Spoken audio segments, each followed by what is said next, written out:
Assalamualaikum warahmatullahi wabarakatuh. Alhamdulillahirrahmanirrahim.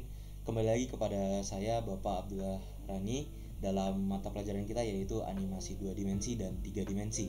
Nah, pada pembelajaran hari ini kita akan membahas tentang pembuatan karakter sederhana di aplikasi animasi 2 dimensi. Sebelum kita memulai pembelajaran kali ini, marilah kita mulai dengan berdoa. Berdoa dimulai.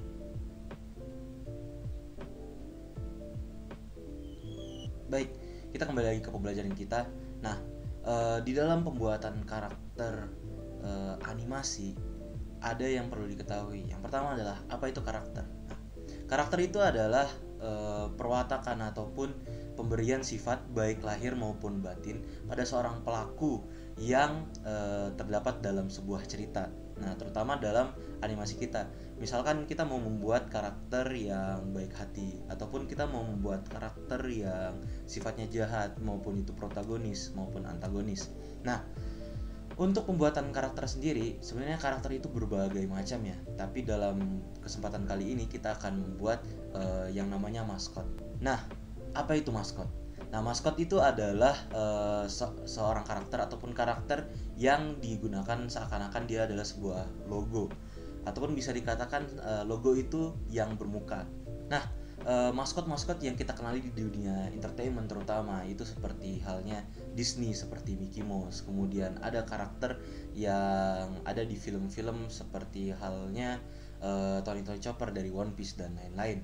Nah, karakter tersebut digunakan seakan-akan mereka adalah sebuah ikon ataupun sebuah lambang yang menciri khaskan sebuah film ataupun industri tersebut. Dalam pembuatan karakter seperti maskot ataupun pembuatan karakter untuk cerita, terutama dalam animasi kita, nah, ada yang perlu diperhatikan.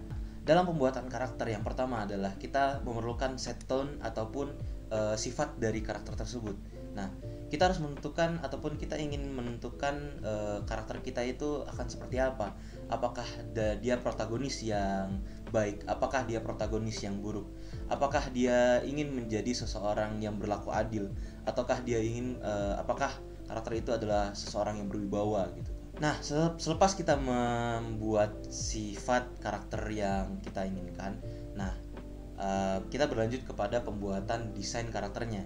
Nah, desain karakter itu bermacam-macam. Entah itu kita ingin membuat dia gendut, ataupun dia ingin karakternya kurus, ataupun badannya kekar, ataupun karakternya itu ganteng, cantik, dan lain-lain gitu kan. Sehingga kita ingin memberikan karisma terhadap desain dari karakter kita. Nah, itu pun diperlukan beberapa shape-shape tertentu ataupun bentuk-bentuk tertentu sehingga itu membentuk karakter kita gitu. Selanjutnya kita akan masuk ke dalam pembuatan karakter itu sendiri. Yang pertama, kita harus membuat yang namanya konsep. Nah, dalam konsep ini itu terdapat beberapa hal. Yang pertama yaitu adalah yang pasti nama. Ya, namanya itu terserah, entah itu namanya Abran, entah itu namanya Adam, entah itu namanya Ishak, entah itu namanya Stephen, entah itu namanya siapapun itu. Nah, itu akan menjadi karakter dari karakter kita nantinya. Yang penting dalam pembuatan karakter juga yaitu adalah yang namanya like dan dislike. Mengapa harus ada like dan dislike? Nah, di dalam pencantuman like dan dislike ini kita akan mengetahui apa saja kelebihan dan kekurangan dari karakter kita. Dan dari situ kita akan tahu apa saja yang akan kita perlukan terutama dalam pengembangan karakter tersebut. Setelah pembuatan konsep dari karakter kita setelah memberikan nama, kita memberikan like dan dislike dari karakter kita. Selanjutnya kita akan membuat mood board. Nah, di dalam pembuatan mood board ini tujuannya adalah kita mengetahui guideline ataupun desain-desain dalam karakter kita. Apakah dia memerlukan rambut warna hitam, ataukah rambutnya ingin warna putih, ataupun warnanya ingin bermacam-macam, entah itu biru ke hitam-hitaman, ataupun agak keabu-abuan, ataupun warnanya coklat, merah, kuning, pink, dan segala macamnya. Nah, itu diperlukan dalam mood board. Di situ pun memberikan guideline terutama dalam pembuatan seperti halnya skin seperti ini kulit kita, ataupun pemberian baju, apakah dia ingin berjas, apakah dia ingin bertopi, apakah dia ingin rambutnya panjang, pendek. Jadi di dalam mood board itu kita memerlukan apa saja yang kita inginkan di dalam karakter kita, ataupun guideline yang diperlukan. Setelah pembuatan dari konsep dari mood board, kita berlanjut kepada alternative design. Nah, apa itu alternative design? Alternative design itu adalah alternatif desain dari karakter kita menyesuaikan dengan mood board ataupun guideline yang telah kita buat tadi. Nah, mengapa harus banyak karakter ini? Nah, ini tujuannya adalah terutama dalam dunia industri. Nah, di dalam dunia industri, kita dengan atasan kita itu memerlukan berbagai macam pilihan agar mengetahui apa yang ideal dari karakter kita. Nah, ini pun menjadi salah satu hal yang penting dikarenakan kalau hanya memberikan satu pilihan saja kepada atasan ataupun kepada bos yang berurusan dengan pembuatan karakter ataupun designing karakter gitu. Nah, itu pun harus diberikan pilihan-pilihan dikarenakan kita akan mengetahui apa yang idealnya ataupun bentuk idealnya dari karakter yang akan kita bentuk. Nah, dalam alternatif desain karakter dalam dunia industri terutama itu memerlukan minimal 7 ataupun bahkan lebih dari 7 untuk memberikan varian ataupun variasi karakter-karakter kita gitu. Tapi dalam pembelajaran kita yang perlu dibuat hanyalah 3.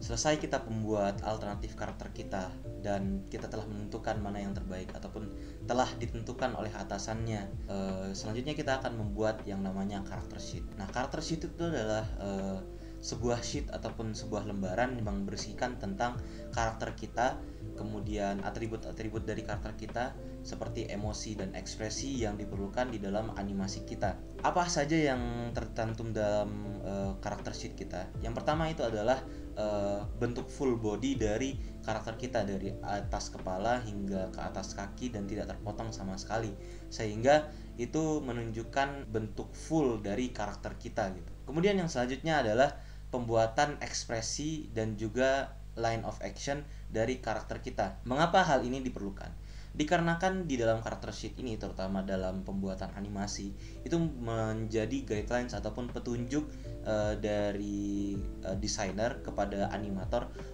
untuk menunjukkan bahwa ini adalah karakter yang akan dianimasikan gitu. Nah, karakternya itu dicantumkan dengan emosinya, dengan ekspresinya, marah, senang, sedih, hingga bingung, sehingga itu pun menjadi guideline dan juga petunjuk kepada animatornya. Nah, demikianlah pembelajaran kita pada kesempatan kali ini, yaitu pembuatan karakter sederhana. Dapat disimpulkan bahwa pembuatan karakter pun memiliki tahapan-tahapan tertentu, yaitu pertama konsepnya, kemudian mood boardnya, kemudian yang ketiga adalah alternatif karakternya, dan yang keempat adalah karakter sheetnya, yang dimana dari konsep ini memerlukan nama ataupun apa saja yang diperlukan di dalam karakter kita. Kemudian yaitu mood boardnya adalah guideline dari pembuatan desain dari karakter kita. Kemudian yang ketiga adalah alternatif karakter, yang dimana ini kita harus membuat karakter yang sebanyak mungkin sesuai dengan guideline ataupun keinginan karakter yang kita inginkan, agar mendapatkan desain yang ideal ataupun yang lebih baik dari yang lainnya.